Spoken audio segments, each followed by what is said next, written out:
हम शिक्षण की सहायक सामग्रियों तक कर चुके थे। उसके बाद हम जो एक और है, अब जो तीसरा टॉपिक है वो है नियोजन की अवधारणा। देखो मैं आपको सिंपल सी भाषा में बता देता हूँ कि नियोजन की अवधारणा में कहाँ कहाँ से क्वेश्चन बनेगा और नियोजन का मतलब क्या होता है। ठीक है, देखो नियोजन का मतलब होता है प्लानिंग।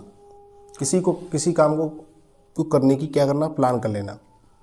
जैसे आप कोई भी काम करें, जैसे रीट की परीक्षा है उसके लिए आपका देने का क्या प्लान है, किस तरीके से आपने तैयारी की, कौन सी आपने बुक्स ली, किस टीचर से आपने पढ़ा, कौन से यूट्यूब चैनल ने आपने बहुत ज़्यादा सपोर्ट किया, ये सभी क्या है आपकी प्लानिंग है। मतलब कार्य को करने से पहले जो काम किया जाए वो प्लानिंग कहलाता है। अब देखो इसी प्लानिंग के ऊपर क्या है, एक क्वेश्चन जो बनने की आपके लिए संभावना रहती है वो है कि प्लानिंग कितने प्रकार की होती है। तो देखो प्लानिंग होती है बेटा 3 प्रकार की, दैनिक योजना, इकाई योजना और वार्षिक योजना। ठीक है, सिंपल सा क्वेश्चन याद आता है कि इकाई मतलब पाठ्य योजना कितने प्रकार की है, तो आप बता के आना कि 3 प्रकार की पाठ्य योजना होती है। उसके बाद चलें दैनिक पाठ्य योजना में क्या है। तो दैनिक पाठ्य योजना, इस पाठ्य योजना को जे एफ फॉरवर्ड के द्वारा दिया गया था। किसके द्वारा दिया गया था? जे एफ फॉरवर्ड। आप याद कर लें तो क्वेश्चन पूछा जा सकता है कि दैनिक पाठ्य योजना को किसके द्वारा दिया गया, तो J F forward, John Frederick Herbert के द्वारा दिया गया था। ठीक है, दैनिक पाठ्य योजना। और देखो इस योजना के कितने अंग होते हैं? 5। इसीलिए इसे पंचपदी प्रणाली भी कहा जाता है। यहाँ से क्वेश्चन बनने की संभावना रहती है, वो आपको बता रहा हूँ। आगे देखिए क्या है, इस प्रणाली के कितने पद होते हैं? 5। प्रस्तावना, प्रस्तुतिकरण, तुलना, सामान्यीकरण एवं अनुप्रयोग। कितने पद हैं? 5 पद हैं इसके। इन पाँचों को याद रख लेना। और यहाँ से क्वेश्चन पूछा जा सकता है कि प्रस्तावना का अर्थ क्या होता है। प्रस्तावना का अर्थ होता है कि पूर्व ज्ञान को नवीन ज्ञान से क्या करना, जोड़ना। पूर्व ज्ञान को नवीन ज्ञान से जोड़ना, ऐसा इसमें काम होता है। आगे चला, आगे क्या है, प्रस्तावना वैसे लिखा हुआ भी है, देखो प्रस्तावना करता है पूर्व ज्ञान को नवीन ज्ञान से जोड़ना। और सामान्यीकरण का मतलब क्या होता है? बस सामान्यीकरण मतलब सारांश या इसका नवीनीकरण कर देना। थोड़ा सा इसकी हिस्ट्री में चले तो हिस्ट्री में क्या है, देखो पंचपदी प्रणाली से पहले यह प्रणाली केवल 4 पदों में विभाजित थी। कितने पदों में विभाजित थी? 4 पदों में। और 4 पदों में जो 4 पद होती है, स्पष्टता, संबंध, व्यवस्था एवं अनुप्रयोग। ठीक है, स्पष्टता था, असमानता, व्यवस्था था, अनुप्रयोग था। उसके बाद जो स्पष्टता वाला शब्द था, इसको प्रस्तावना एवं प्रस्तुतिकरण में क्या कर दिया गया? ब्रेक कर दिया गया, तोड़ दिया गया। और इसको ब्रेक करने का काम किया था जिल्लर ने। किसने किया था? जिल्लर ने। आगे देखो नोट्स में लिखा हुआ होगा कि स्पष्टता वाले पद को जिल्लर के द्वारा तोड़ दिया गया था। ठीक है, तोड़ा गया। दैनिक पाठ्य योजना में उद्देश्य कथन जोड़ने की जो बात कही वो गई रायन ने। एक रायन नाम का व्यक्ति और था, मतलब ये हार्वर्ड के चेले थे, ये हार्वर्ड के शिष्य थे। कौन कौन? जिल्लर और रायन। तो रायन ने तो उद्देश्य कथन जोड़ने की बात कही कि गुरुजी इसमें उद्देश्य कथन और जोड़ना चाहिए, और जिल्लर ने क्या किया उस पद को तोड़ दिया। आगे देखें क्या है, देखो यहाँ से क्वेश्चन जो परिभाषा है वो एनुअल वॉशिंग की ज़्यादा पूछी जाती है। आप वो थोड़ा सा ज़्यादा हो जाए तो देखो दैनिक पाठ्य योजना से अभिप्राय उपलब्धियों की प्राप्ति के लिए उन विशिष्ट साधनों का वर्णन है जिनके द्वारा वे उपलब्धियाँ निश्चित समय में की गई क्रियाओं के फलस्वरूप प्राप्त होती हैं। वैसे तो क्या है, ये पर से याद हो तो ठीक है, ये नहीं भी याद हो और यदि आपको अपने अनुमान के आधार पर क्वेश्चन करना हो तो मैं आपको बता दूं कि दैनिक पाठ्य योजना के बारे में एनएल बॉसिंग ने जितना अच्छा कहा है उतना किसी भी और वैज्ञानिक ने नहीं कहा है। First grade, second grade, third grade जब भी परीक्षा पूछी गई है उसका आंसर एनएल बॉसिंग ही है। ठीक है, एनएल बॉसिंग के अनुसार ही पूछी गई है मोस्टली। आगे देखें क्या है, इकाई योजना। इकाई योजना से क्वेश्चन बनने की पूरी संभावना है। तो देखो इकाई योजना की जो जनक है वो कौन है? S C Morrison. ये क्वेश्चन याद रख लेना। और इकाई योजना का सिद्धांत क्या है? ये होता है गेस्टल्टवाद के सिद्धांत पर आधारित होती है। ठीक है, जो गेस्टल्टवाद का अर्थ क्या होता है? संपूर्ण या समग्र। आप साइकोलॉजी में पढ़ते ही हो, इनसाइड थ्योरी ऑफ लर्निंग। ठीक है ना, वही गेस्टल्टवाद है। अब देखो क्या इकाई योजना का भी कितने अंग है? 5। फैक्चुअल क्वेश्चन पूछा जा सकता है आपसे कि इकाई योजनाएं कितने अंग होते हैं, तो इकाई योजनाएं कितने अंग होते हैं? 5 होते हैं। और 5 अंग में कौन कौन से हैं उनको देख लीजिए आप। अन्वेषण, प्रस्तुतिकरण, आत्मीकरण, व्यवस्था और वर्णन, ऐसे करके 5 है। यहाँ से ये नहीं पूछा जाएगा कि कौन कौन से पद हैं, आपसे इतना पूछा जाएगा कि कितने अंग होते हैं। देख लेना, क्वेश्चन उठेंगे, मैं आपको बता रहा हूँ जिन एरियाओं से। उन्हीं चीज़ों पर मैं आपके लिए इस वीडियो में फोकस कर रहा हूँ जहाँ से क्वेश्चन बनने की पूरी संभावना रहेगी। ठीक है, अब देखिए आगे क्या है, इकाई योजना के प्रकार। तो देखो इकाई योजना कितने प्रकार की होती है? इकाई योजना होती है 2 प्रकार की। एक तो पाठ्य वस्तु आधारित होती है, एक होती है अनुभव आधारित। पाठ्य वस्तु आधारित और अनुभव आधारित। पाठ्य वस्तु वाली 3 प्रकार की होती है, प्रकरण, सिद्धांत एवं मूल पहलू। ऐसे याद करना, प्रकरण, सिद्धांत और मूल पहलू। अनुभव वाली कितने प्रकार की होती है? रुचि, आवश्यकता एवं उद्देश्य। रुचि है, आवश्यकता है और क्या है? उद्देश्य। ठीक है, आगे देखें आगे क्या है। इकाई योजना पाठ्य योजना में अंतर है। इकाई योजना क्या होती है? विस्तृत होती है। इसको आप देख लेना, समझ आएगा। विस्तृत क्या है? संकीर्ण होती है। संपूर्ण इकाई को ध्यान में रख करके बनाई जाती है और ये 30 से 40 मिनट को ध्यान में रख करके बनाई जाती है। इसमें संपूर्णता पाई जाती है, इसमें संपूर्णता नहीं रहती। ठीक है, ये इसकी मेन बातें हैं, ये बनता है क्वेश्चन। तो देखो फिर एक परिभाषा है, वो भी एनएल बॉसिंग की है। अब इकाई योजना के बारे में एनएल बॉसिंग ने परिभाषा दी है ना। तो मोस्टली एनुअल वॉशिंग रहेगा इसका आंसर। आगे देखिए, वार्षिक पाठ्य योजना आपसे पूछे, वार्षिक पाठ्य योजना क्या है, मतलब एक वर्ष के लिए पूरी प्लान कर लेना कि एक वर्ष में हम क्या पढ़ाएंगे, कैसे पढ़ाएंगे, ये सब कुछ अब प्लान कर लें तो क्या कहलाता है, वार्षिक पाठ्य योजना कहलाता है। तो अब पूछा जाए कि लचीलापन किस में योजना होता है, मतलब कौन सी योजना ज़्यादा फ्लेक्सिबल है, तो सबसे ज़्यादा फ्लेक्सिबल कौन सी होती है, वार्षिक योजना, क्योंकि इसमें 1 साल का टाइम है, हम आगे पीछे भी अपने सिलेबस को करा सकते हैं। और दैनिक पाठ्य योजना में कोई भी फ्लेक्सिबिलिटी नहीं होती है, ठीक है। आगे चले, यूनिट कवर है आपकी। अब देखो, अभिक्रमित अनुदेशन करके टॉपिक है। अभिक्रमित अनुदेशन से क्वेश्चन आपसे बिल्कुल पूछे जाते हैं, तो यहाँ से क्या क्या क्वेश्चन बनेंगे मैं आपको बता देता हूँ। देखिए, अभिक्रमित अनुदेशन, पहले तो इसका सिंपल सा क्वेश्चन, जनक कौन है, कि इसके जनक हैं स्किनर एवं जेम्स ली हॉलैंड। मैंने बातों को हालांकि ऊपर ही ऊपर लिख दिया है, क्या क्या है, स्किनर एवं जेम्स ली हॉलैंड है। अभिक्रमित अनुदेशन के बारे में बात करें कि अभिक्रमित अनुदेशन क्या है, तो देखो, अभिक्रमित अनुदेशन एक क्रमबद्ध या योजनाबद्ध है। अभिक्रमित अनुदेशन क्रमबद्ध या योजनाबद्ध होता है जब पढ़ने योग्य सामग्री को विद्यार्थी के सामने छोटे छोटे पदों के रूप में क्रमबद्ध रूप से व्यवस्थित किया जाता है। अब क्या है, कोई पढ़ने योग्य सामग्री है, विद्यार्थी के सामने हमने प्रस्तुत की, पर छोटे छोटे पदों में प्रस्तुत की, ठीक है, जिससे वो जल्दी जल्दी सीख जाए। अब इसमें आगे क्या है, इसकी सबसे बड़ी विशेषता यह है कि इससे उपचारात्मक शिक्षण मिल जाता है। इससे क्या मिल जाता है, विद्यार्थी को उपचारात्मक शिक्षण मिल जाता है, ठीक है। आगे है, सुकरात के द्वारा सर्वप्रथम 483 BC में इस विधि के विचार किया गया। क्वेश्चन पूछा जाए कि सबसे पहले इस पर विचार किसने किया, तो सुकरात ने किया था। 1920 में सिडनी एल प्रेसे ने क्या है, शिक्षण की एक ऐसी मशीन बनाई थी। अब क्वेश्चन पूछा जाएगा शिक्षण के लिए मशीन किसने बनाई थी। क्वेश्चन पूछा गया है कि शिक्षण के लिए मशीन किसने बनाई थी, शिक्षण के लिए मशीन बनाई थी किसने, सिडनी एल प्रेसे ने, ठीक है। तो फिर ये थोड़ा पीछे रहेगा क्वेश्चन, इससे और क्वेश्चन बनने की संभावना है, वो कौन कौन सी मैं आपको बता देता हूँ। देखो, यहाँ से क्वेश्चन आपके लिए बन सकता है कि अभिकृत अनुदेशन के सिद्धांत कौन कौन से हैं। तो देखो, अभिकृत अनुदेशन के सिद्धांत हैं 5, जैसे छोटे छोटे पदों का सिद्धांत, सक्रियता का सिद्धांत, प्रश्न का सिद्धांत, स्वगति के सिद्धांत और मनोवैज्ञानिक सिद्धांतों पर आधारित होते हैं। आगे क्या है, अभिकृत अनुदेशन के जनक भी बी एफ स्किनर जेम्स ली हॉलैंड है। यहाँ भी मैंने इसके लिए आपको लिख दिया है। आगे क्या देखते हैं, अभिकृत अनुदेशन कितने प्रकार का होता है। तो देखो, अभिकृत अनुदेशन 3 प्रकार का होता है, रेखीय, शाखीय एवं रेखीय है, शाखीय है और कौन सा है, अवरोही है। अब रेखीय का मतलब क्या होता है, रेखीय मतलब एज जो रेखा में हो, ठीक है, रेखीय। अब देखो, रेखीय के आप जनक याद कर लेना, रेखीय वाले को बारी भी बोला जाता है, इसे 1954 बी एफ स्किनर ने दिया था। शाखीय वाले को किसने दिया था, क्राउडर ने दिया था। इसको याद करने का तरीका बताया था कि शाखा है पेड़ की और पेड़ पर कौन बैठा है, कौवा बैठा है, ठीक है। तो ब्रांच शाखा, शाखा पर कौन बैठा है, कौवा बैठा है। तो इस तरीके से याद हो जाएगा आपको।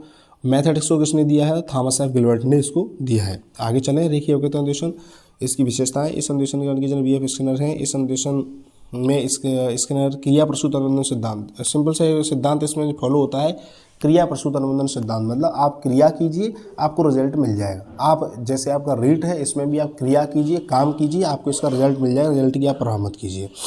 आगे देखिए, इसमें पढ़ने योग्य सामग्री विद्यार्थियों को शिक्षण पद के रूप में दी जाती है। अब देखो, एक चीज़ और क्वेश्चन आपसे पूछा जाएगा, जो सामग्री दी जाती है पढ़ने के लिए वो किस में लिख करके दी जाती है।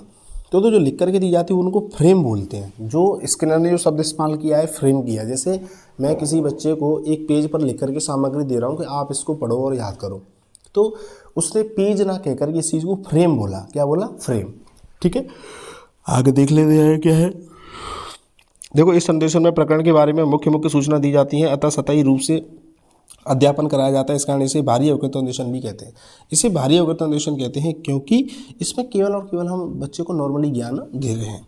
आगे देखा, आगे क्या है, इस अनुदेशन के बारे में देखो, स्ट्रक्चर बना हुआ है। जैसे 1 पेज दिया, 2 पेज दिया, तीसरा पेज दिया, ऐसे करके हमने विद्यार्थियों को क्या दे दी, 1 पेज, 2 पेज, 3 पेज, 4 पेज। ये रेखीय अवकृत अनुदेशन है। क्या है, रेखीय अवकृत अनुदेशन। उसके बाद इसके गुण है, कमी है, यहाँ से क्वेश्चन नहीं बनेगा। अब शाखीय अवकृत अनुदेशन, इसके जनक कौन है, नॉर्मन ई क्राउडर है। कौन है, नॉर्मन ई क्राउडर। यहाँ से क्वेश्चन बनने की संभावना रहती है कि शाखीय अवकृत अनुदेशन की कमी को, देखो, रेखीय अवकृत अनुदेशन की कमी को दूर करने के लिए शाखीय आया। रेखीय में कमी रह गई थी तो इसीलिए शाखीय आया। शाखीय काम क्या है, शाखीय में जो मेन काम है होता है उपचारात्मक शिक्षण। क्या होता है, उपचारात्मक शिक्षण। याद कर लेना आप। देखो, हर टॉपिक में 3-4 बातें बताऊंगा जो बहुत ज़्यादा इंपॉर्टेंट होंगी, उन्हें याद कर लेना, वहाँ से क्वेश्चन आपको मिल जाएगा। आगे देखिए, इसके हम किस नाम से भी जानते हैं, इसको आंतरिक अवकृत अनुदेशन के नाम से भी जानते हैं। कौन से अवकृत, आंतरिक अवकृत अनुदेशन के नाम से भी जानते हैं, ठीक है। आगे देखें क्या है, अवरोह को देखते हैं कि अवरोह अवकथन निर्देशन क्या है। तो अवरोह के बारे में बात कर लेते हैं। अवरोह अवकथन निर्देशन को दिया है थॉमस एफ गिलबर्ट ने, ठीक है, थॉमस एफ गिलबर्ट ने दिया है। अब मैथमेटिक्स ये शब्द ग्रीक भाषा की मैथी सबसे मिलकर बना, जिसका अर्थ होता है सीखना, ठीक है। यहाँ से क्वेश्चन नहीं बनेगा, यहाँ से नहीं बनेगा क्वेश्चन, इस लाइन से क्वेश्चन बनने की जो संभावना रहेगी इसका रहेगी कि इसका मुख्य उद्देश्य क्या है। इसका मुख्य उद्देश्य विषय वस्तु पर बल देना और अन्वेषण की समस्त क्रियाएं उल्टे क्रम में करवाई जाती हैं। कौन सी क्रम में करवाई जाती है? उल्टे क्रम में की जाती है, अथवा जो क्रिया पहले होनी चाहिए वो तो करा दी जाती है सबसे एंड में, और जो एंड में होनी चाहिए वो कहाँ कराई जाती है? पहले। ऐसे करके सेंटेंस आपको लिखा हुआ मिलता है, तो किसकी विशेषता है? आपके मैथमेटिक्स की, और यही सेंटेंस आपको लिखा मिलने की संभावना है। देखिए सबसे अंत में देखो, सबसे अंतिम में क्रिया, देखो सबसे अंतिम क्रिया सबसे पहले तथा सबसे पहली क्रिया सबसे अंत में करवाई जाती है, ठीक है, ये इसमें इंक्लूड रहेगा। आगे चलते हैं, आगे क्या है इसमें अंतर है, डिटेल से समझाया है। अच्छा, ये क्वेश्चन बन सकता है रेखीय अवकथन निर्देशन में जटिलता का स्तर, जटिल कौन सा होता है? तो सबसे ज़्यादा जटिल कौन सा होता है बेटा? सबसे ज़्यादा जटिल होता है कौन सा? मैथमेटिक्स। कौन सा होता है? मैथमेटिक्स। उससे कम शाखीय और उससे कम रेखीय। रेखीय मतलब सबसे सरल होता है। आगे देखें शिक्षण के सूत्र, यहाँ से क्वेश्चन बनेगा शिक्षण के सूत्रों सिद्धांतों से। तो शिक्षण के सूत्रों को देने का काम किसने किया? हर्बर्ट स्पेंसर ने किया है, ये याद रख लेना। वैसे इसका विद्वान का नाम नहीं पूछा जाएगा, मैं आपको बता दूं। आगे चलते हैं, क्या क्वेश्चन पूछा जाएगा वो ये है कि कौन कौन से सिद्धांत हैं शिक्षण के। तो देखो शिक्षण के सिद्धांतों में देखा जाए तो ये विशिष्ट से सामान्य की ओर चलते हैं, विशिष्ट से सामान्य की ओर, विशिष्ट से संश्लेषण, अनिश्चित से निश्चित की ओर, मतलब विशिष्ट तरीकों से ज्ञान प्राप्त करके उसे सामान्यीकरण कर देना। विशिष्ट से सामान्य है, विश्लेषण करिए, फिर उसके बाद संश्लेषण करिए। अनिश्चित से निश्चित, जो भी आपके अंदर अनिश्चित और अनिर्धारित ज्ञान है उसको निश्चित रूप में चेंज करना ही अनिश्चित निश्चित कहलाता है। अधिगम अनुभव से तर्क की ओर, अधिगम से अनुभव लीजिए और तर्क की ओर चलिए कि इसके पीछे क्या लॉजिक है, ठीक है। स्थूल से सूक्ष्म की ओर, पहले बच्चे को बड़ी बड़ी बातों को सिखाइए, उसके बाद छोटी बातों पर लेके जाइए, ठीक है, ये इसका अर्थ है। पूर्ण सेंस की ओर, पहले बच्चे को पूर्णता दीजिए, उसके वही मतलब पहले डिटेल से समझाइए, उसके बाद छोटी छोटी बातों पर फोकस कीजिए। सरल से कठिन की ओर, सरल पहले पढ़ाइए बाद में कठिन पढ़ाइए। ज्ञात से ज्ञात की ओर, पहले जो ज्ञात है उसके ऊपर फोकस करिए, जो ज्ञात नहीं है फिर बाद में उसके ऊपर फोकस करिए। इंद्रियों के प्रशिक्षण, इंद्रियों के प्रशिक्षण द्वारा शिक्षित करने की योग्यता। आप बच्चे को इंद्रियां मतलब ये हाथ है उसकी कर्मेंद्रियां हैं, हाथ पैर है ये कर्मेंद्रियां हैं, इनको आप प्रशिक्षित करिए, उसके बाद विद्यार्थी को सिखाइए। मूर्त से अमूर्त की ओर, जो भी हमारी स्टडी होनी चाहिए, पढ़ाने की टीचिंग होनी चाहिए, जो मूर्त से अमूर्त की होनी चाहिए। पहले बच्चे के दिमाग में उस चीज़ की मूर्ति बनाए और फिर उसको अमूर्त फ्रेम में डाल लें, ठीक है। और आगमन से निगमन की ओर, ठीक है, जो आगमन निगमन विधि है इसमें भी आगमन से निगमन की ओर हमको पढ़ाना चाहिए। आगे देखिए मापन एवं मूल्यांकन, देखिए वेरी वेरी इंपॉर्टेंट टॉपिक है बेटा, मापन और मूल्यांकन क्या है। यहाँ से क्वेश्चन मैं बता रहा हूँ 7 से 8 क्वेश्चन आपको बनेंगे, तो इसको थोड़ा सा ध्यान से देख लेना। और मैं आपको फिक्स एरिया बता रहा हूँ कहाँ से क्वेश्चन बनने की संभावना रहेगी। तो देखो मापन एवं मूल्यांकन, तो देखिए मेजरमेंट, मापन एवं मूल्यांकन, सिंपल सी बात, थोड़ा सा देख लें। मापन एक सीमित प्रक्रिया है, मापन एक सीमित प्रक्रिया है, ये एक मुखी प्रक्रिया है। इसमें विद्यार्थी के बारे में केवल भौतिक एवं मानसिक, देखो केवल और केवल आपका वजन लंबाई चौड़ाई वगैरह मापी जा रही तब तो कहलाता है मापन। और वजन लंबाई चौड़ाई के अलावा तुम्हारे स्वभाव के बारे में भी बात की जा रही है कि तुम्हारा बिहेवियर कैसा है, तुम्हारा समाज में स्थिति कैसी है, तुमसे लोग बात करना पसंद करते हैं या नहीं करते, आपके बिहेवियर के ऊपर बात होने लग जाए तब वो क्या कहलाता है? मूल्यांकन। तो देखिए मूल्यांकन 2 शब्दों से मिलकर बना है, मूल्य प्लस अंकन, मूल्य प्लस अंकन। देखो इसमें व्यक्ति के गुणों या विशेषताओं पर अंकन किया जाता है, गुणों या विशेषताओं पर क्या किया जाता है? अंक दिया जाता है। मूल्यांकन में मापन के साथ साथ मूल्य निर्धारण भी सम्मिलित होता है। तो बात यह है, देखिए सिंपल सी भाषा समझिए आप, ये है मूल्यांकन का फ्रेम और ये है मापन का फ्रेम। मतलब मापन एक शॉर्ट प्रोसेस है, छोटी सी प्रोसेस है, और मूल्यांकन एक बड़ी प्रोसेस है। मापन के जो मापन है वो मूल्यांकन के अंदर ही इंक्लूड हो रहा है, देखिए इसके अंदर ही आ गया, इसीलिए क्या कहलाएगा? एक छोटी प्रक्रिया है, ठीक है, क्योंकि ये केवल मात्रात्मक गुणों पर बात करेगा और ये मात्रा प्लस गुण दोनों पर ये क्या करेगा? बात करेगा, ठीक है। तो ये केवल मात्रात्मक गुणों पर बात करेगा। उसके बाद देखते हैं क्या है, मात्रात्मक गुणात्मक है, परिमाणात्मक है। उसके बाद देखिए मूल्यांकन के बारे में थोड़ा सा एक सेंटेंस में देख लें कि मूल्यांकन क्या है। तो देखो मूल्यांकन एक सतत प्रक्रिया है जो मूल्यांकन के माध्यम से विद्यार्थी के गुण दोष, उसकी क्षमता, बौद्धिक स्तर, मापन किया जाता है, इसके माध्यम से सटीक रूप से भविष्यवाणी संभव होती है। आगे देखिए, आगे क्या है मूल्यांकन के बारे में। देखो सिंपल सा क्वेश्चन, मूल्यांकन किसके द्वारा दिया गया, तो मूल्यांकन बीएस ब्लूम के द्वारा दिया गया। अब देखो स्ट्रक्चर आपको दिखा दिया है मैंने आपको। स्ट्रक्चर में देखो बाहर का पोर्स, भीतर मापन है और मापन मतलब दोनों चीज़ मापन दिखाती हैं और बाद में क्या है मूल्यांकन। ठीक है, एक क्वेश्चन और बनेगा, मूल्यांकन को मुख्य रूप से त्रिध्रुवीय कहा जाता है। कैसा कहा जाता है, त्रिध्रुवीय। त्रिध्रुवीय प्रक्रिया होती है, क्या होती है, त्रिध्रुवीय प्रक्रिया होती है। और तीनों ध्रुव में क्या क्या होते हैं मैं आपको बता दूं, तीनों में होता है। आपसे क्वेश्चन पूछा जाएगा कि मूल्यांकन के अंदर तीन कौन कौन से अवयव होते हैं, तो देखो होता है शिक्षण के उद्देश्य, एक अधिगम के अनुगम एवं एक होता है शिक्षण की प्रविधियाँ। ये तीन चीज़ इसके अंदर इंक्लूड होते हैं, उद्देश्य, अधिगम, अनुभव और शिक्षण की प्रविधियाँ। ऐसे क्वेश्चन बनने की संभावना है। आगे देखिए, मूल्यांकन की प्रविधियों के बारे में बात करते हैं। मूल्यांकन की प्रविधियाँ दो प्रकार की हैं, एक तो परमाणात्मक, गुणात्मक। और परमाणात्मक भी तीन प्रकार की हैं, लिखित, मौखिक और कौन सी, प्रायोगिक। अब आपसे पूछा जाएगा लिखित परीक्षा कितने प्रकार की होती है, तो लिखित परीक्षा दो प्रकार की होती हैं। कौन कौन सी, निबंधात्मक, वस्तुनिष्ठ। ये याद रख लेना, फैक्चुअल इतना पूछा जाएगा, लिखित परीक्षा कितने प्रकार की होती है, तो दो प्रकार की होती है। कितने प्रकार की होती है, दो प्रकार की, निबंधात्मक और वस्तुनिष्ठ। वस्तुनिष्ठ कितने प्रकार की होती हैं, वस्तुनिष्ठ भी आपकी दो प्रकार की हैं, एक प्रत्यय विज्ञान और प्रत्यय स्मरण। काफ़ी सारी है वस्तुनिष्ठ में, मैं आपको बता दूं। ठीक है, तो इनके ऊपर डिटेल से भी बात करेंगे। और गुणात्मक में कौन कौन सी है, वृत्ति मापनी, अभिरुचि मापनी, संचय उल्लेख, एनेक्डोटल, प्रश्नावली, जीवन इतिहास, समाज मिति, साक्षात्कार। ठीक है, इन सबको आप देख लीजिए और आपको बता दूंगा कहाँ से क्वेश्चन मिलेगा, डिटेल से थोड़ा पढ़ लेते हैं। क्वेश्चन है जैसे कि विद्यार्थी के व्यवहार में होने वाले परिवर्तनों के संबंध में सूचना एकत्रित करना क्या कहलाता है। अब देखो, व्यवहार के बारे में होने वाले परिवर्तन के संबंध में सूचना एकत्रित करना, एक विद्यार्थी उसके व्यवहार में परिवर्तन हो रहा है और उसके संबंध में सूचना एकत्रित कहलाती है, तो क्या कराते हैं, ऐसी परिभाषा दी है वो ऐसा है, वो किसमें होता है, मूल्यांकन में होता है। तो क्या कहलाएगा, मूल्यांकन। अब ये आकलन हो रहे हैं, आकलन क्या होता है, आकलन को समझ लिए। देखो आकलन को पढ़ते हैं। आकलन एक निरंतर प्रक्रिया है, जो आकलन एक निरंतर प्रक्रिया है और आकलन करने का प्रयोग विद्यार्थी उपलब्धियों को जांचने के लिए करता है। आकलन एक निर्माणात्मक रचनात्मक प्रक्रिया है, जबकि मूल्यांकन एक निर्णयात्मक प्रक्रिया है। देखो आकलन है ये एक निर्माणात्मक और रचनात्मक प्रक्रिया है, जो कि मूल्यांकन निर्णयात्मक। देखो क्या है कि जब कोई काम किया जाए और काम के द्वारा हम विद्यार्थी का मेजरमेंट करें, किस किस तरीके से मेजरमेंट करें, मेजरमेंट जब केवल किया जा रहा है, मेजरमेंट का जब केवल परिमाणात्मक बातों पर किया जा रहा है तब तो वो मापन है। परिमाणात्मक गुणात्मक बातों पर मतलब मेजरमेंट किया जा रहा है तब वो क्या है, आकलन, मतलब आकलन है। और उसके बाद मूल्यांकन में क्या होता है, परिमाणात्मक गुणात्मक करें, उसका रिजल्ट भी देंगे। अब आकलन एक चीज़ है जो रिजल्ट नहीं आता। देखो यहाँ पे लिखा हुआ होगा कि जहाँ एक विद्यार्थी के बारे में अंतिम रूप से निष्कर्ष निकाले जाते हैं, अर्थात मूल्यांकन के माध्यम से निर्णय देना संभव होता है, इसीलिए मूल्यांकन का अर्थ निष्कर्ष तक पहुँचना होता है। अब देखो मूल्यांकन और आकलन में एक चीज़ का अंतर है, आकलन भी परिमाणात्मक है और गुणात्मक भी है। ठीक है, बट आकलन रिजल्ट नहीं देगा। क्या नहीं देगा बेटा, रिजल्ट नहीं देगा। मूल्यांकन क्या करेगा, परिमाणात्मक भी है, गुणात्मक भी है और ये रिजल्ट भी देगा। ये तीनों चीज़ों को देगा तब वो जाकर ये क्या कहलाता है, मूल्यांकन कहलाता है। आगे देख लेते हैं, आगे क्या है, जिन चीज़ों फोकस करा रहा हूँ उनको आप देख लेना, यहाँ से क्वेश्चन बनेगा, मैं आपको बता रहा हूँ। अब देखो मूल्यांकन की प्रविधियाँ कौन कौन सी हैं। अब वृत्ति मापनी कोई खास नहीं है, अभिरुचि मापनी।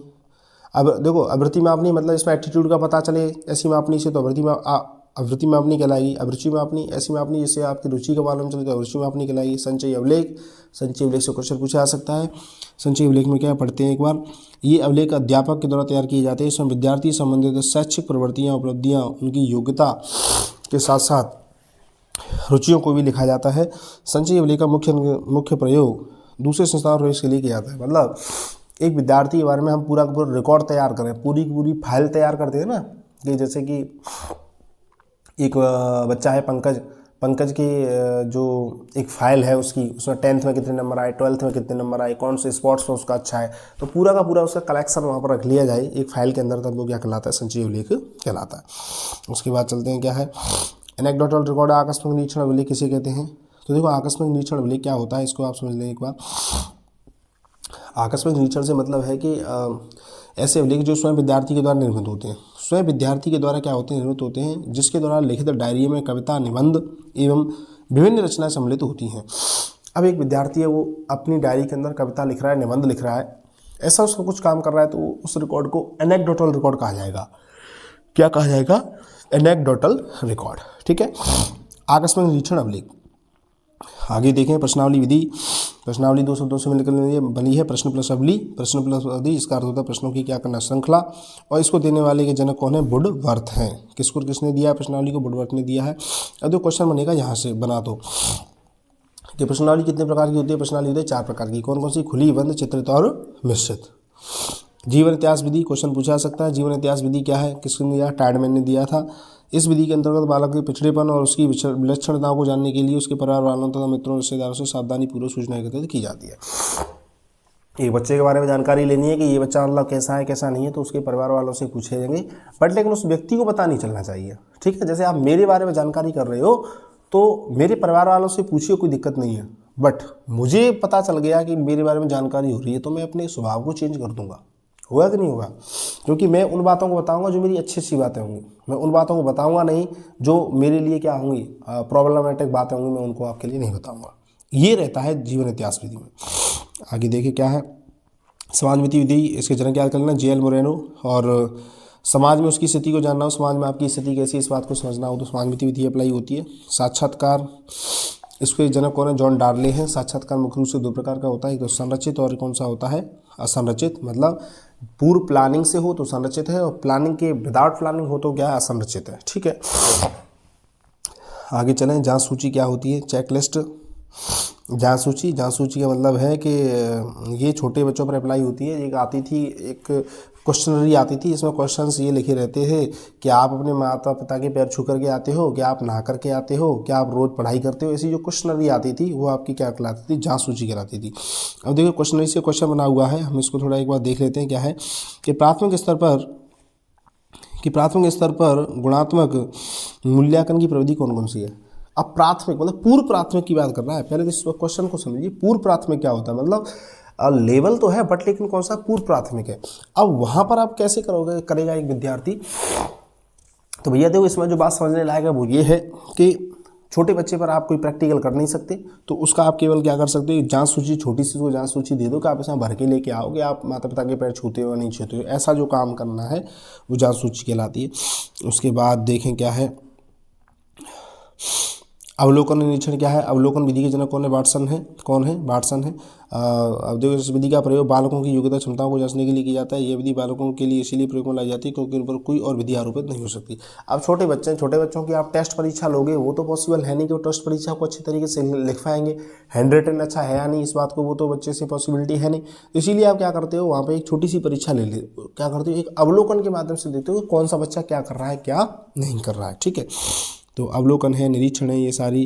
कर्मधारण मापनी, ये क्वेश्चन पूछा जाएगा कर्मधारण मापनी के बारे में। देखो आगे क्या है, इस विधि के माध्यम से कोई विद्यार्थी अपना उत्तर वरीयता तुलना के आधार पर देता है। कोई भी जो उत्तर होगा वो किसके आधार पर देगा? वरीयता के आधार पर देगा। किसके आधार पर देगा? वरीयता के आधार पर। कि आप जैसे पूछा जाए कि क्या आपको ये चीज़ पसंद है, जैसे सिंपल सा क्वेश्चन मैंने फ्रेम किया है, ये क्वेश्चन है, क्या आप गणित में रुचि रखते हैं? तो कि कोई बच्चा कह रहा है बिल्कुल नहीं, कोई कह रहा है हाँ बिल्कुल रखता हूँ, कोई कह रहा है हाँ सामान्यतः रखता हूँ, कोई कह रहा है मैं बहुत कम रखता हूँ। तो ये सारे जो हैं ये क्या है, एक सीक्वेंस के आधार पर बताया जा रहा है। आगे देखिए, मात्रात्मक मूल्यांकन के बारे में बात करें तो मात्रात्मक मूल्यांकन क्या है? लिखित है और कौन सा है? वस्तुनिष्ठ है। लिखित में निबंधात्मक और वस्तुनिष्ठ है। मौखिक और प्रायोगिक, जो शुरुआत में आपको डिटेल बताई थी, है ना। अब देखिए थोड़ा इनके बारे में, निबंधात्मक क्वेश्चन और वस्तुनिष्ठ क्वेश्चन में अंतर देखिए। निबंधात्मक प्रश्न होते हैं खुले प्रकार के होते हैं, और वस्तुनिष्ठ कौन से प्रकार के होते हैं? बंद प्रकार। खुले प्रकार बंद प्रकार को एक सेकंड में समझ लें। खुले प्रकार से मतलब है जब यहाँ पर हमें पूर्ण रूप से अपने माइंड को खोलकर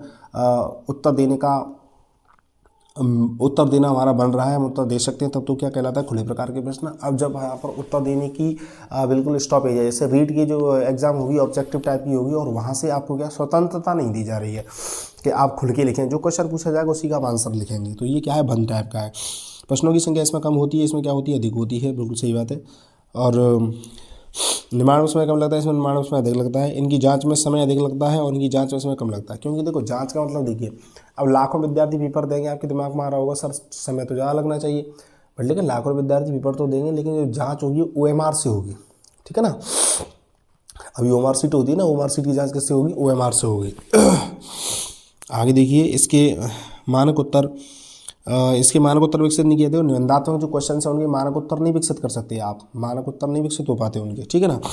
तो आगे और क्या है, ये जो विशेषता है यहाँ से क्वेश्चन पूछा जाएगा, ध्यान रखना। प्रश्नों में ना वस्तुनिष्ठता, विश्वसनीयता, वैधता नहीं पाई जाती। जो निबंधात्मक टाइप के क्वेश्चन होते हैं उनमें वस्तुनिष्ठता, विश्वसनीयता वगैरह बिल्कुल भी नहीं पाई जाती है, जबकि ये जो छोटे टाइप के क्वेश्चन होते हैं कौन से वस्तुनिष्ठ वाले, इनमें सब कुछ पाया जाता है। आगे देखिए, इन प्रश्नों पर पक्षपात हो सकता है, इन प्रश्नों पर पक्षपात नहीं हो सकता। और पाठ्यक्रम के कुछ अंश से ही निर्धारित होते हैं, ये पाठ्यक्रम के पूर्ण अंश से निर्धारित होते हैं। अब देखो क्या है कि जब निबंधात्मक परीक्षा ली जाएगी 5 क्वेश्चन पूछे जाएंगे, तो हो सकता है कि 5 क्वेश्चन कितने, 5 यूनिट से पूछ लिए या 4 यूनिट से पूछ लिए। अब लेकिन जब 150 क्वेश्चन बनाने हैं तो एक क्वेश्चन 4 यूनिट से पूछेगा नहीं, 5 यूनिट से पूछेगा नहीं, वो 150 का कम से कम 15 यूनिट कवर कर देगा। 15 यूनिट कवर करेगा तब भी 10-10 क्वेश्चन उसके बट में आ रहे हैं, इस प्रकार से रहता है। आगे देखिए, वस्तुनिष्ठ प्रश्नों के प्रकार। बेटा यहाँ से क्वेश्चन पूछने की संभावना, इनको आप देख लें। सत्य सत्य, हाँ ना, रिक्त स्थान की पूर्ति, अनुपात पूरक, इस प्रकार के से त्रिभुज के बाद ये त्रिभुज बना दिया वर्ग, तो ये क्या है, ये सारे कैसे क्वेश्चन हैं, ये सारे जो प्रश्न हैं युगलीकरण या मिलान पद, ये मिलान करने को आता है आपसे। एक युक्ति जांच, सबसे उपयुक्त कौन सा है, जैसे 4 ऑप्शन लिख रहे हैं और चारों में लग रहा है सर ये भी पढ़ा है, ये भी पढ़ा है, ये भी सही हो सकता है सर, ये भी सही हो सकता है, ये भी सही हो सकता है, बट लेकिन आपसे क्वेश्चन नहीं पूछा था एग्जैक्ट सही क्या है, तब वो क्वेश्चन क्या माना जाता है, युक्ति जांच क्वेश्चन माना जाता है। एक अनुक्रमांक शैली के क्वेश्चन होते हैं, जैसे कि एक सेंटेंस दे दिया, जैसे Ram is a good boy और उल्टा सीधा लिखा हुआ है, तो राम ए बॉय गुड ऐसे करके इसको सही लिखिए, वो क्या कहलाएगा। एक मिलान पद, मिलान करना, और बहुवचनात्मक, ये सब जानती हो ना, तो आप याद रख लेना। यहाँ से क्वेश्चन पूछा सकता है कि अनुपात पूरक, युगलीकरण, युक्ति जाँच, ये किस प्रकार का क्वेश्चन है। स्पेशली संस्कृत में यहाँ से क्वेश्चन बनने की संभावना रहेगी, मैं आपको बता दूँ। मौखिक परीक्षाओं का प्रयोग क्या होता है। अब क्वेश्चन पूछा जाता है मौखिक परीक्षा क्यों ली जाती है, कोई कहता है समय की बचत के लिए, कोई कहता है किसी की बचत के लिए, लेकिन नहीं, इन परीक्षाओं का प्रयोग एलिडाइट्स के द्वारा किया गया था। इन परीक्षाओं का मुख्य उद्देश्य विद्यार्थी में प्रत्यास्मरण और उसके चिंतन और त्वरित अभिव्यक्ति को बढ़ाना है। अब देखो इसीलिए कराए जा रहे हैं कि विद्यार्थी क्या कर तुरंत रूप से रेस्पॉन्स दे। तुरंत रूप से रेस्पॉन्स क्यों दिया, क्योंकि मौखिक परीक्षा ऐसी हैबिट डेवलप होती है, मौखिक लिए आपसे आंसर, क्विक आंसर देने की क्या है क्षमता विकसित होती है ना। तो आगे चलें, क्या है एक अच्छे परीक्षण की विशेषता, यहाँ से क्वेश्चन पूछा जाएगा पक्का, यहाँ से क्वेश्चन आएगा, कम से कम 3 से 4 क्वेश्चन आएंगे, मैं आपको बता दूं एक अच्छे परीक्षण की विशेषताओं से लेकर के। तो देखिए, वस्तुनिष्ठता, विश्वसनीयता, वैधता, व्यापकता, स्पष्टता, मानकता, विभेदकारी और व्यवहारिकता। पहले तो आप 8 की 8 को वैसे याद कर लें, ऑब्जेक्टिव टाइप क्वेश्चन बनेगा। अब चलते हैं थोड़ा डिटेल में इनके बारे में। वस्तुनिष्ठ क्या होता है, देखो वस्तुनिष्ठ के बारे में हम देखते हैं कि वस्तुनिष्ठ होता क्या है।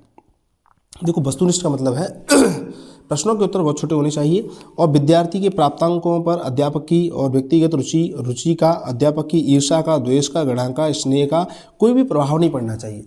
अब बात ऐसी है कि मेरा एक सिंपल सा उदाहरण समझना, जैसे एक विद्यार्थी, उसका नाम है पंकज।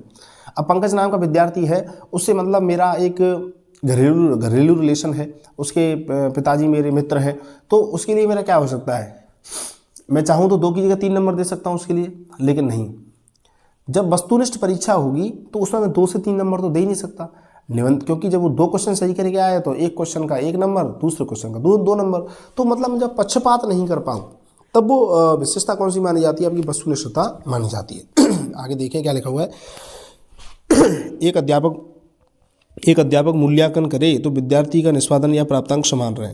मतलब एक विद्यार्थी यदि मूल्यांकन कर रहा है तो क्या हो, प्राप्तांक हमेशा क्या रहेंगे, समान रहेंगे। ठीक है, प्रश्नों की भाषा ऐसी होनी चाहिए जिसके अलग अलग अर्थ ना निकलें। अब सिंपल सा अर्थ ये समझिए कि वस्तुनिष्ठता में क्वेश्चन छोटा हो और क्वेश्चन के लिए अंक 1 दे रखा है तो 1 नंबर ही मिलेगा, उसमें बढ़ोतरी की नहीं जा सकती। और ये जो परीक्षा है, इस परीक्षा में रीट की परीक्षा ऑब्जेक्टिव हो रही है।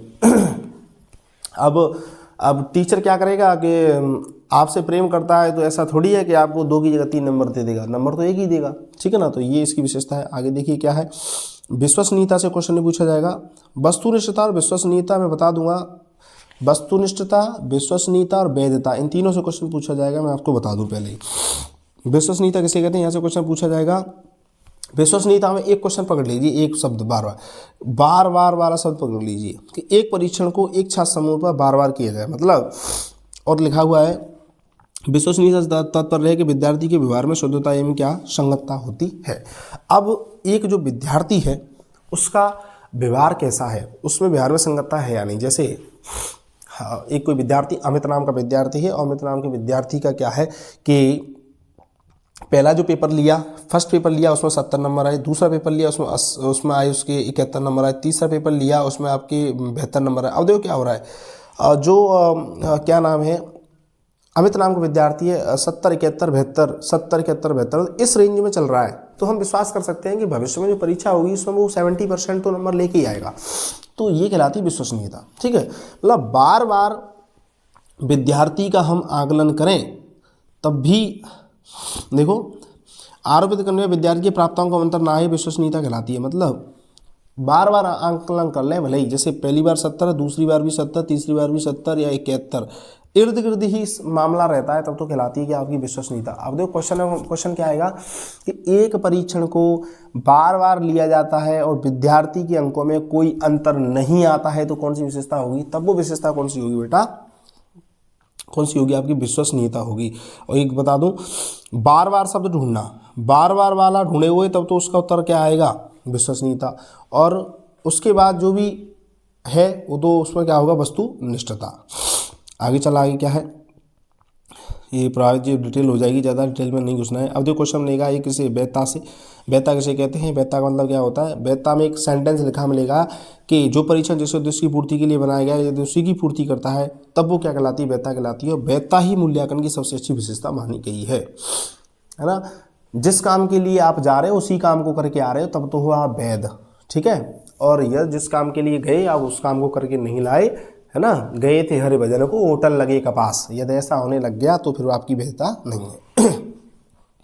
तो मूल्यांकन की और विशेषता कौन सी है, देखो व्यापकता है, मूल्यांकन व्यापक होना चाहिए, मूल्यांकन स्पष्ट होना चाहिए, मूल्यांकन में एक मानकता होनी चाहिए, है ना, मूल्यांकन विवेककारी होना चाहिए, मूल्यांकन एक व्यावहारिक होना चाहिए। ये सारी मूल्यांकन की विशेषताएं आपसे पूछी जाएंगी। अब आ जाइए मूल्यांकन के प्रकार। मूल्यांकन के प्रकार से मतलब क्या है कि देखो मूल्यांकन 4 प्रकार का होता है। कौन कौन सा, नियोजन, निर्माण, निदान और योगात्मक। अब देखो नियोजन का मतलब क्या है, नियोजन का मतलब प्लानिंग। देखो इसमें लिखा हुआ है ऐसा मूल्यांकन जो पढ़ाने से पूर्व कर लिया जाए, ऐसा मूल्यांकन जो पढ़ाने से पूर्व हो तब वो क्या कहलाएगा, आपका नियोजनात्मक कहलाएगा। अब पढ़ाने के साथ साथ हो, देखो पढ़ाने के साथ साथ हो तब वो क्या कहलाएगा, आपका निर्माणात्मक कहलाएगा। निदान, निदान से मतलब क्या है कि पढ़ाने में क्या आई बच्चों कुछ कमी आई, देखो वह विद्यार्थी जो किसी परीक्षण में असफल हो जाते हैं उनकी कमियों को जांचने के लिए, जो मूल्यांकन किया जाएगा वो कौन सा किया जाएगा, निदानात्मक किया जाएगा। उसके बाद है योगात्मक। कौन सा, योगात्मक। ऐसा मूल्यांकन जो सत्र के अंत में होता है, ऐसा मूल्यांकन जो किसमें होगा, सत्र के अंत में होता है, तो जहाँ पर विद्यार्थी की उपलब्धि अंतिम रूप से जांच ली जाती है और इस मूल्यांकन के पश्चात विद्यार्थी में केवल निर्णय दिया जाता है। मतलब वर्ष के अंत में जो मूल्यांकन किया जाता है उसे योगात्मक मूल्यांकन कहते हैं। इसमें वार्षिक परीक्षा के साथ साथ मैं आपको बता दूं अर्धवार्षिक परीक्षाएं भी इंक्लूड कर ली जाती हैं, क्योंकि अर्धवार्षिक में भी विद्यार्थी के बारे में बहुत कुछ हमें पता चल जाता है। ठीक है, क्वेश्चन पूछा गया है कि मूल्यांकन कितने प्रकार के होते हैं, तो आप ध्यान रखना 4 प्रकार के होते हैं। आगे चलते हैं, परिभाषा। मूल्यांकन से परिभाषाएं बेटा हर साल परिभाषा पूछी जाती हैं और मैंने आपको बड़े अच्छे तरीके से याद भी कराई थी, डिटेल्स जो वीडियो बनाई थी। अभी कोशिश करूंगा याद कराने की थोड़ा बहुत। देखो कार्टरबी गुड, कार्टरबी गुड ने क्या कहा है पढ़ लेते हैं। मूल्यांकन वह प्रक्रिया जिसे जांच के स्तर को आधार बनाकर मूल्य निर्धारित करने की बात की जाती है। अब देखो यहाँ से शब्द पकड़ लीजिए जांच, क्या पकड़ लीजिए जांच, और जांच पे यहाँ पढ़ लीजिए गुड़। कौन सा शब्द, गुड़, गुड़ को पढ़ लीजिए। अब देखो जांच हो रही है और जांच पे क्या मिल रहा है, गुड़। जांच करी टीचर ने, जांच पे क्या देगा, गुड़। तो ये परिभाषा किसकी होगी, कार्टरबी गुड। दांडेकर, मूल्यांकन वह प्रक्रिया है जिससे बताती है कि बालक ने किस सीमा तक इन उद्देश्यों को प्राप्त किया है। अब देखो डंडे, अब डंडे के माध्यम से हम बच्चे से ये पूछें कि बताओ आपने क्या याद किया है, क्या याद नहीं किया है, तो ऐसी परिभाषा किसकी है, दांडेकर की। कोठारी आयोग, जो भी शिक्षा शब्द आएगा वो कोठारी आयोग में आएगा, देख लेना। मूल्यांकन सत प्रक्रिया जो कि शिक्षण की प्रवीणता, शिक्षण की प्रणाली का अभिन्न अंग है, जो शिक्षण के उद्देश्यों से घनिष्ठ संबंध होता है। शिक्षण की प्रणाली का शिक्षण के उद्देश्यों से जिसका क्या है, घनिष्ठ रिलेशन होता है, तो वो क्या है, परिभाषा कोठारी आयोग की है। क्योंकि कोठारी आयोग था वो भी आपका जो किसके शिक्षा से रिलेटेड बनाया गया था, ये शायद मुझे ध्यान आ रहा है 19 कोठारी आयोग, डेट मुझे याद नहीं आ रही फिलहाल में, शायद 62 या 1964 या 66 में बना था, मैं आपको बता दूं कोठारी आयोग। पर कोई बात नहीं, डेट से मेंशन मतलब नहीं है कोई ज़्यादा। कुलीन में हेलना के अनुसार क्या है, कुलीन में हेलना, क्वीन है ना। देखो इसको परिभाषा को याद करा देता हूँ। किसी विद्यार्थी के व्यवहार में होने वाले परिवर्तन के संबंध में सूचना एकत्रित की जाती है। अब कोई विद्यार्थी है, इसको देखिए क्वीन है ना, मतलब क्वीन मतलब क्वीन है ना, कोई विद्यार्थी है, उसके व्यवहार में क्या हो रहा है, परिवर्तन हो रहा है। व्यवहार में परिवर्तन के कारण है क्या, उसके पास क्वीन है। क्या है, उसके पास क्वीन है। अब जब क्वीन जैसी रानी हो उस किसी के पास, तो उसके व्यवहार में परिवर्तन होना क्या लाजमी है कि नहीं। तो इसीलिए ये परिभाषा क्वीन है ना कि परिवर्तन के बारे में सूचना एकत्रित की जाती है, तब वो क्या कहलाती है, आती है।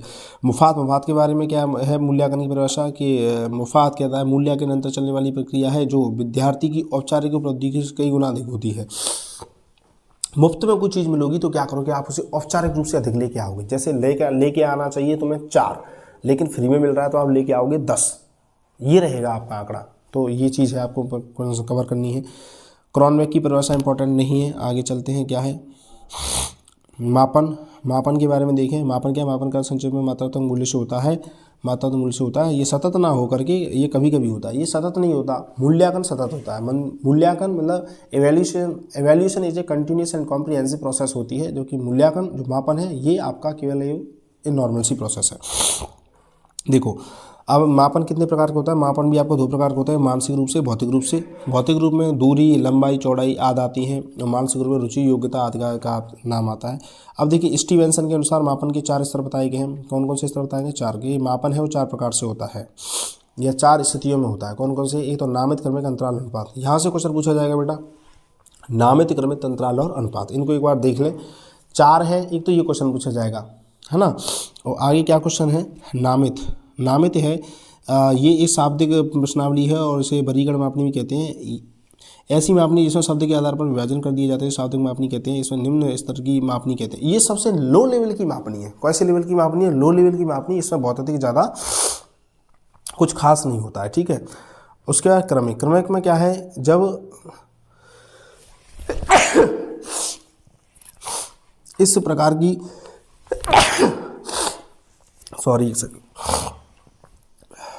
इस प्रकार की मापनी में व्यक्तियों को किसी गुण या विशेषता के आधार पर क्रमिक रूप से विभाजित किया जाता है। यह मापनी उच्च स्तर की मापनी। कैसी मापनी, एक उच्च स्तर की मापनी मतलब उससे थोड़ी सी हाई लेवल की मापनी है। देखो अंतराल और अनुपात से क्वेश्चन बनेगा। अंतराल मापनी में क्या होता है, इसे समान इकाई मापनी भी कहते हैं, कहा जाता है। इस मापनी के अंतर्गत वास्तविक शून्य नहीं होता, ये ध्यान रखना। जो अंतराल वाली मापनी है इसमें क्या है, वास्तविक शून्य नहीं होता है, ठीक है। अंतराल मतलब इनसे के बीच में अंतराल तो समान होता है बट लेकिन शून्य वास्तविक नहीं होता है, ठीक है। इस प्रकार से है। जैसे तापमान के फैक्टर को मापा जाए, जैसे कहीं लिखा हुआ है 0 डिग्री सेल्सियस तापमान है तो क्या होगा, एक और इसमें जो लाइन है वो आपको याद रखनी है कि वस्तु की अनुपस्थिति में भी वस्तु की उपस्थिति दिखाई जाती है। मतलब कोई चीज़ वस्तु उपस्थित नहीं है फिर भी वहाँ पर उपस्थिति दिखाई जाती है। जैसे आप इस बात को समझिए, तापमान 0 डिग्री सेंटीग्रेड है, तो इसका मतलब ये थोड़ी है कि आज तापमान नहीं है भैया। इस बात का मतलब ये है कि आज ठंड है, समझे आप, आज ठंड है, बर्फ़ जम रही है, ये वाली चीज़ है, मतलब वस्तु है। तो इस प्रकार की भी चीज़ें इंक्लूड की जाती हैं। अब अनुपात का मतलब क्या होता है, लंबाई, चौड़ाई, दूरी वगैरह मापनी है तो उसे अनुपात मापनी कहते हैं। और यही सबसे बेस्ट मापनी है, मैं आपको बता दूं, यही सबसे बेस्ट है अनुपात मापनी। और यहाँ वास्तविक शून्य भी होता है, इसमें वास्तविक शून्य होता है और अनुपात वाली इसमें अंतराल में वास्तविक शून्य नहीं होता है। आगे चलते हैं, सीसी ही यहाँ से क्वेश्चन पूछा जाएगा। सीसी की फुल फॉर्म सही क्वेश्चन है। पहले तो कंटिन्यूस एंड कॉम्प्रिहेंसिव इवैल्यूएशन, इसको याद रख लीजिए। अब सीसी के बारे में क्या है, देखो सीसी मतलब सतत मूल्यांकन होगा और व्यापक होगा। मतलब आप परीक्षाओं को बार बार लीजिए और जो मूल्यांकन है वो एक ब्रॉड लेवल से करिए, ठीक है। तो इसको पढ़ लेते हैं एक बार। सतत व्यापक मूल्यांकन की एक नया प्रकार है। ये मूल्यांकन की राष्ट्रीय शिक्षा नीति 1986 में इसकी क्या की गई थी, चर्चा की गई थी, ठीक है। यहाँ सतत का अर्थ होता है लगातार निरंतर मूल्यांकन से होता है। इसमें विद्यार्थी इनके लिए परीक्षाओं की बारंबारता होती है तथा परीक्षाएं उपलब्धि, परीक्षण, निदान और उपचारात्मक परीक्षण से गुजरती है। उपलब्धि है, निदान है, उपचार है, इस प्रकार से परीक्षा चलती है। जैसे पहले परीक्षा ले ली, परीक्षा के बाद देखा इसमें क्या कमी रह गई है, बच्चे के अंदर क्या नहीं सीख पाया बच्चा, उसको देख लिया। उसके बाद क्या बच्चे का क्या कर दिया, उपचार कर दिया। उसके बाद आगे चलते हैं, सीसी के बारे में कुछ फैक्ट है। सीसी को एनसीएफ 2005 के लागू किया गया है। सीबीएसई में 2009 के में लागू किया गया था। ये क्वेश्चन पूछा गया है। सबसे पहले कक्षा 9 में लागू किया था और कक्षा 10 के लिए CEC को 2010-11 में लागू किया गया, 10 को कक्षा 10 में 2010 में और 2009 से इसको लागू किया गया था, है ना। राजस्थान में जो CC है वो SIQE के नाम से चलता है। SIQE की फुल फॉर्म याद कर लेना, इसकी फुल फॉर्म है इसकी state initiative quality education, state का इनिशिएटिव एंड क्वालिटी एजुकेशन है। आपसे पूछा जाएगा कि राजस्थान में कहाँ कहाँ के स्कूलों से स्टार्ट किया गया था, तो मैं आपको बताता हूँ जयपुर के और अलवर के स्कूल थे। कहाँ के स्कूल से? जयपुर और अलवर के स्कूल थे। एक के थे 640 अलवर के और जयपुर के कितने थे? 20। ठीक है, ये फैक्ट काम का नहीं है, इतना पता होना चाहिए कि जयपुर और अलवर से क्या हुआ था, स्टार्टिंग हुआ था। आगे चलें, इसमें अंकों का विभाजन किस प्रकार से होता है, तो देखिए अंकों में किस प्रकार से विभाजन है, परीक्षा और उसके अंक बार। F1 इसमें देखो किस 6 प्रकार की परीक्षा है, F1, FA1, FA2, SA1, FA3, FA4 और SA2। ठीक है, मतलब F1, F2 मतलब फॉर्मेटिव असेसमेंट, F1 का मतलब है फॉर्मेटिव असेसमेंट, S1 का मतलब है समेटिव असेसमेंट। ठीक है, देखो ये 10% और देखो जितनी भी फॉर्मेटिव परीक्षा है वो 10% को बेस लेकर के होती है। सारी फॉर्मेटिव परीक्षा 10% को लेकर के होती हैं। अब जो SA1 होगा ये 20 को लेकर के होता है और SA2 होगा वो 40 को लेकर के होता है। इस प्रकार से FA1 का जो निकलता है वो तो निकलता है 40 और इसका कितना हो जाता है 60। इस प्रकार से जो अनुपात निकल के आएगा वो 2:3। ये क्वेश्चन पूछा गया है, ये CC में जो अनुपात होता है वो कितना होता है, वो 2:3 होता है बेटा। कितना? 2:3 होता है। आगे चलते हैं, CC को किस नाम से जानते हैं? CC को ग्रेडिंग सिस्टम के नाम से जाना जाता है। ये याद करने की जरूरत है नहीं इसको।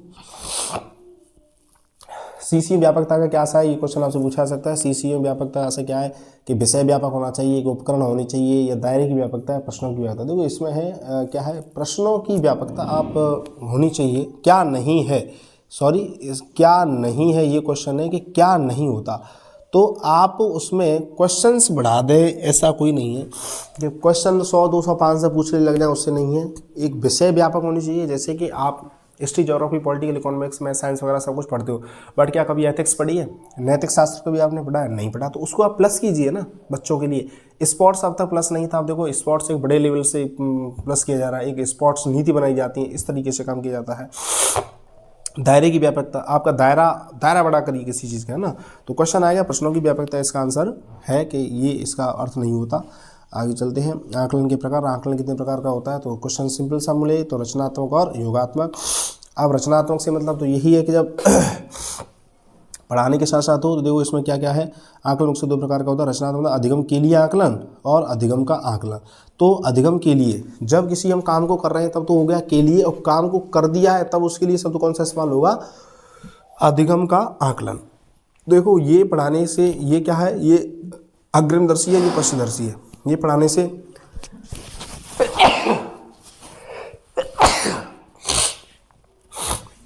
से पहले किया जाएगा और पढ़ाने के बाद किया जाएगा। ठीक है, आगे चलते हैं, उपलब्धि और निदान परीक्षण के बारे में बात करें।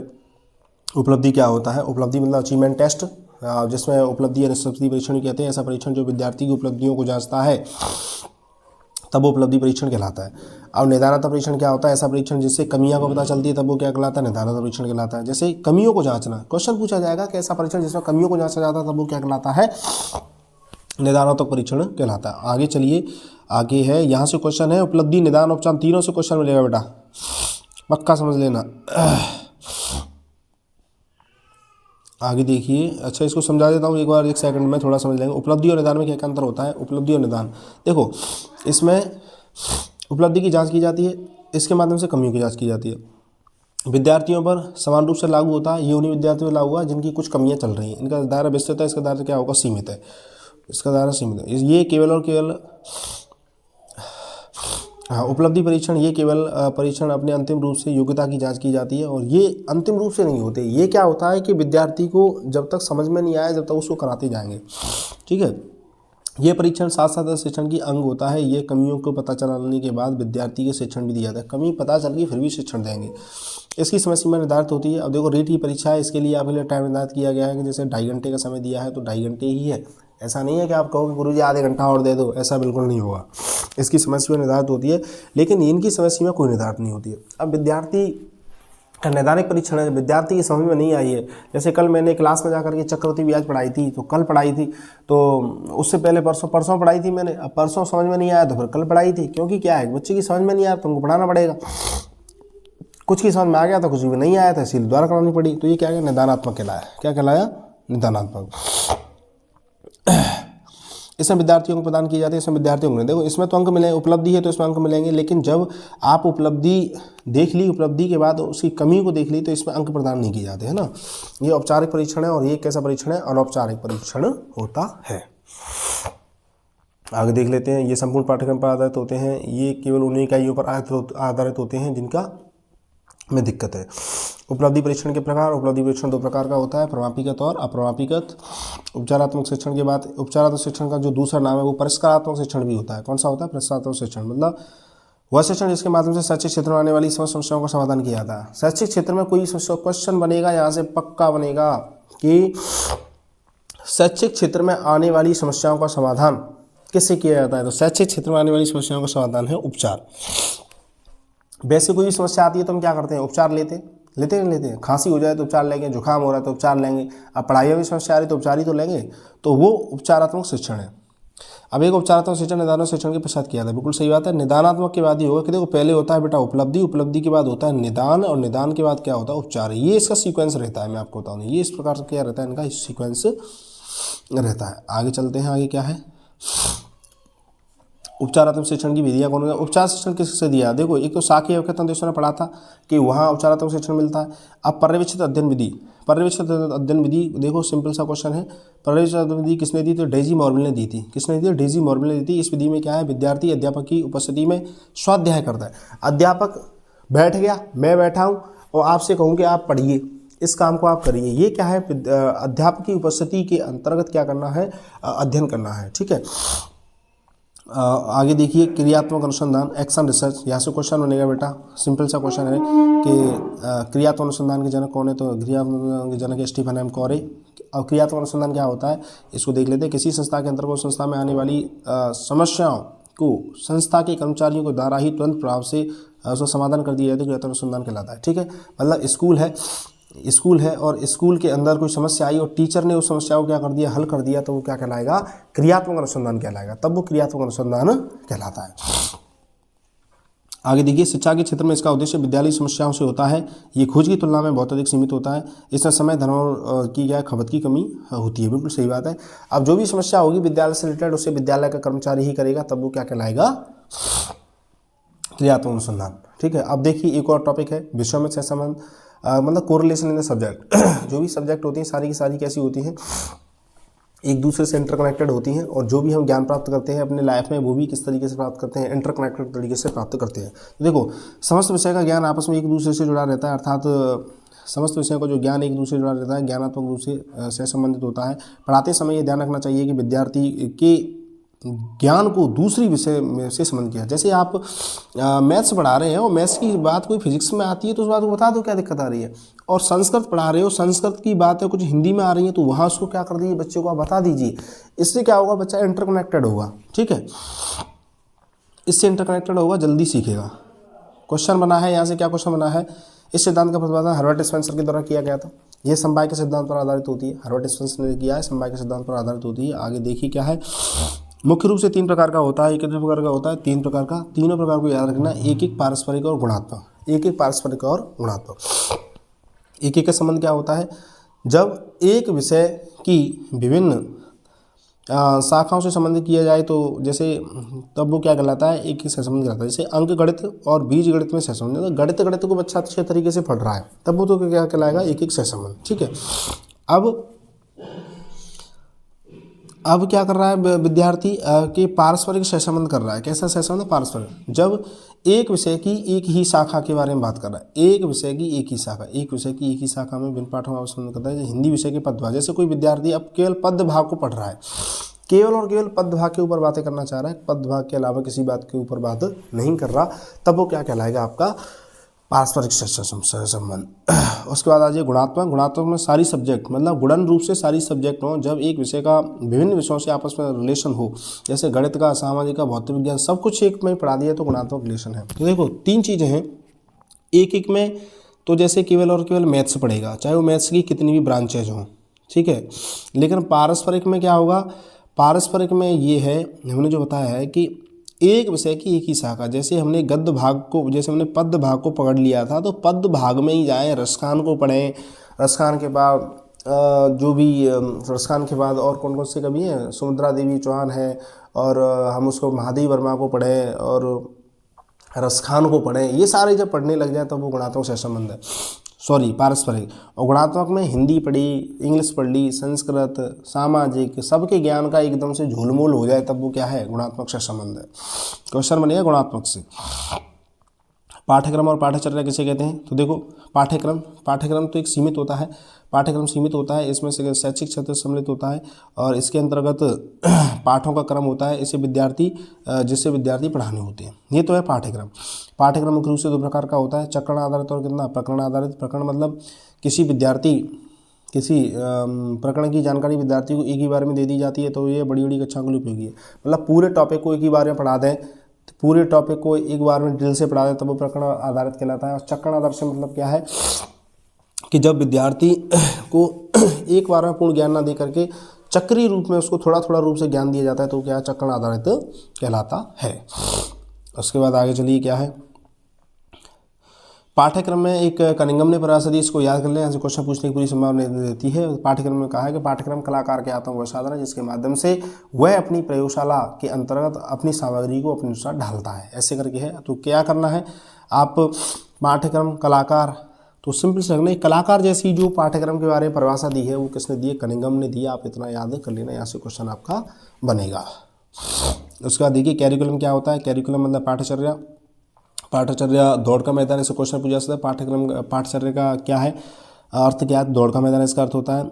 इन दोनों में क्या अंतर है, देखो कैरिकुलम में क्या होता है, सिलेबस की तुलना में व्यापक होता है, क्योंकि इसमें शैक्षिक क्षेत्र के साथ साथ शैक्षिक क्षेत्र भी इंक्लूड हो जाता है। सिंपल सी भाषा में आप समझें आप इस बात को कि अब केवल और केवल पढ़ाने पर जोर नहीं दिया जा रहा, पढ़ाने के साथ साथ बच्चे को खेलना भी सिखाना है और बच्चे को अदर चीज़ों में भी आपको इंक्लूड करना है, तब वो क्या कहलाता है, कैरिकुलम कहलाता है। ठीक है, मतलब ऐसे एक विस्तृत प्रोसेस है पढ़ाने की, सब तरीके से पढ़ाना है, एक सर्वांगीण विकास कह सकते हैं, हॉलिस्टिक डेवलपमेंट कह सकते हैं, वो किस में इंक्लूड होता है, कैरिकुलम में डेवलपमेंट होता है।